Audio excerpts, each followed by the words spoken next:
In general, your money, whether it's a euro, a pound, or a dollar, stretches a lot further over here in the Philippines, or indeed most other Asian countries. And as a further bonus at the moment, the pound and the dollar, amongst other currencies, is particularly high against the Philippine peso. In fact, it's almost the highest that it's been in the last 4 years, and that adds a further benefit of around 10% currently in your favor. You can indeed rent a small studio condo between 18 and 25 square foot at around a third of the cost that you would pay in the West.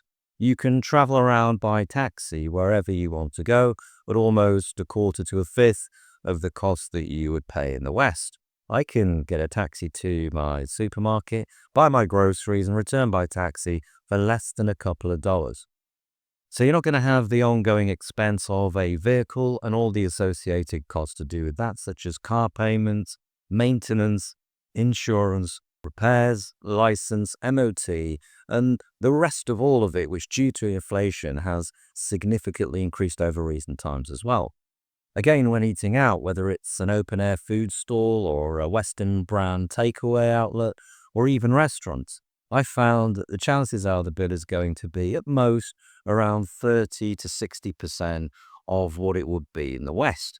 Now, to give you an example, yesterday I strolled into a Starbucks and had a nice latte, which set me back 160 pesos, around $2.60. I'm not exactly sure what it will cost in the West, but you'll probably know, and if you do, comment below. It's going to be significantly more than that. You want to go on little excursions or trips occasionally to another town or city or island here and there, same thing. Overall, it will be significantly cheaper. Although there's no rail infrastructure for trains, you can move around the Philippines in an air-conditioned bus very cheaply. You can even take low-cost flights to paradise getaways like Boracay or Palawan for $20 to $30. You can get a week's worth of laundry done at around 4 kilo, which will cost you no more than 150 pesos, less than $2.70 or so, usually done in 2 or 3 hours.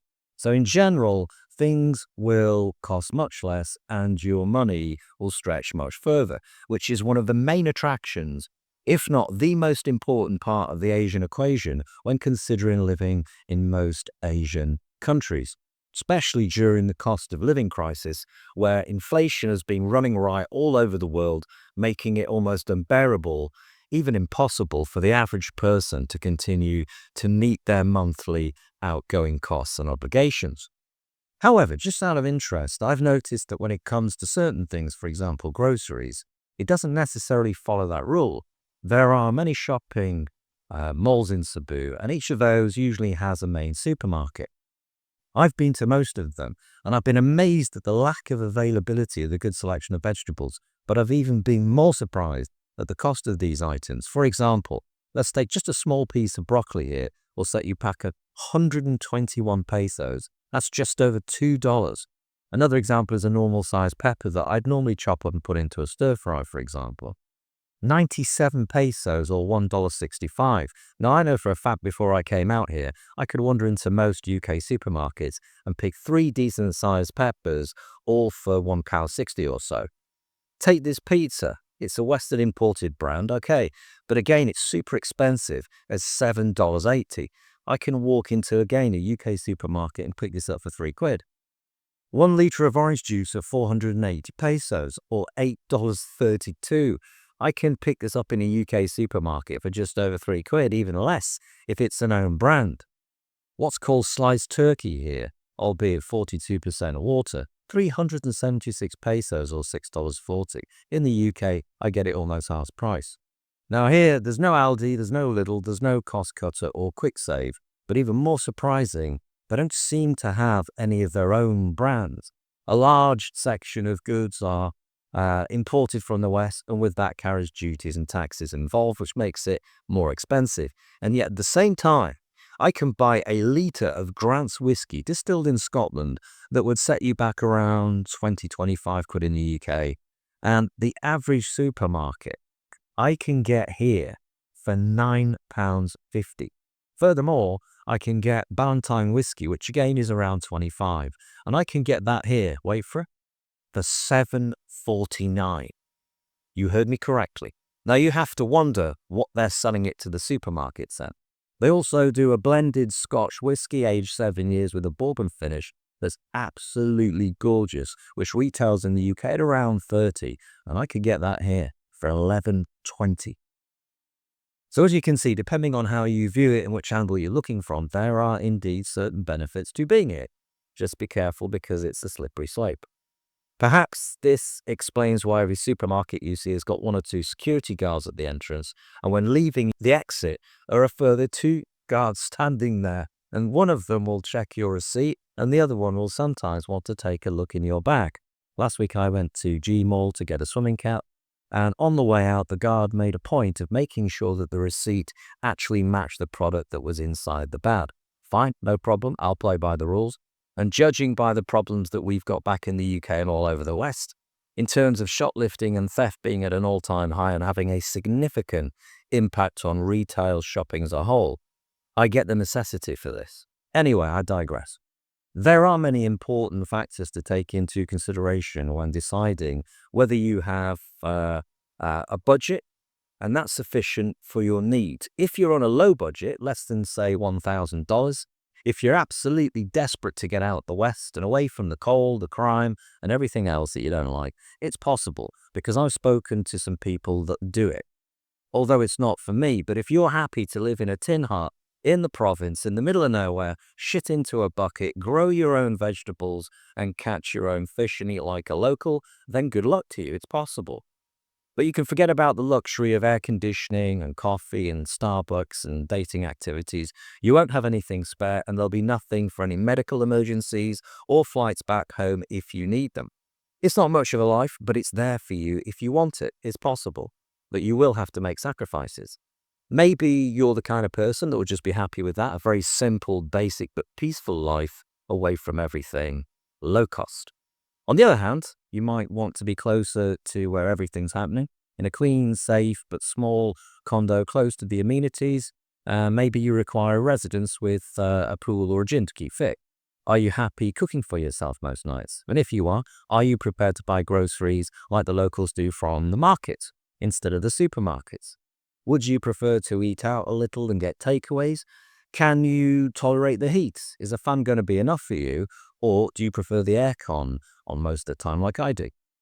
If you actually want to have some kind of quality of life and maybe include a Filipina into the mix, then it's an obvious that your cost will significantly increase because everything then that you do doubles.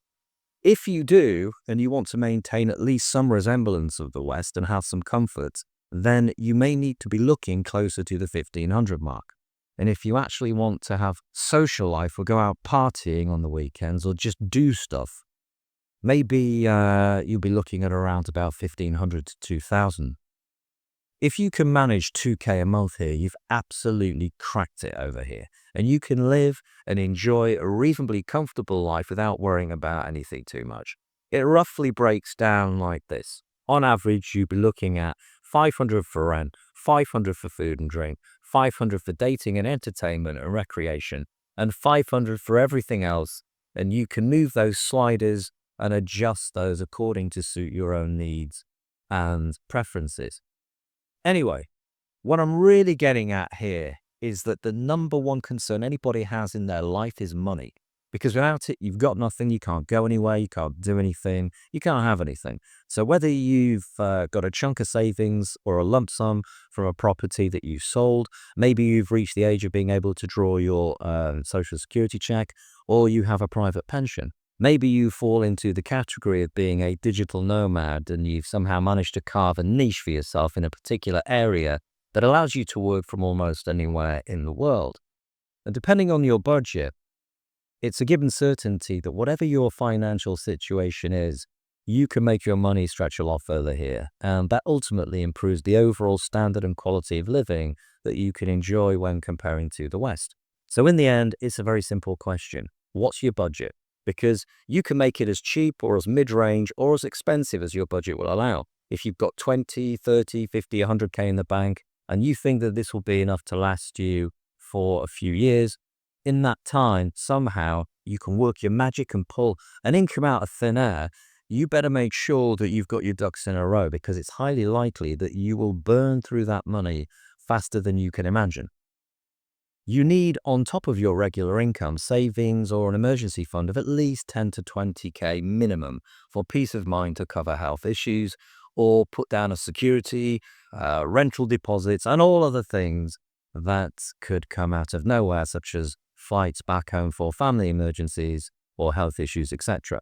Now, the average person that comes out to Asia will need a regular income of some kind, whether that's from an online business, investments, a pension.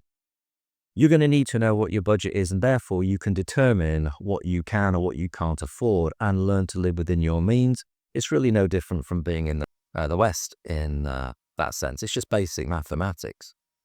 Just don't think about coming out here unless you have a regular income that can cover the basics.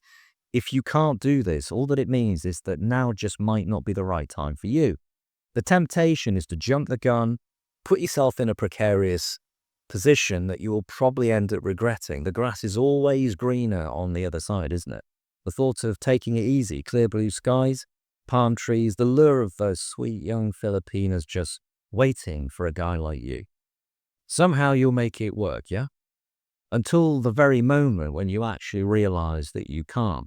But the reality check here is that you can only afford what you can afford. And if you're flying halfway around the world, undercapitalized, with the expectation that somehow you'll figure it out, it's likely that you'll end up being one of those horror stories of people that fly in with a couple of grand in a bank account and 2 credit cards and a dream that eventually turns into a nightmare.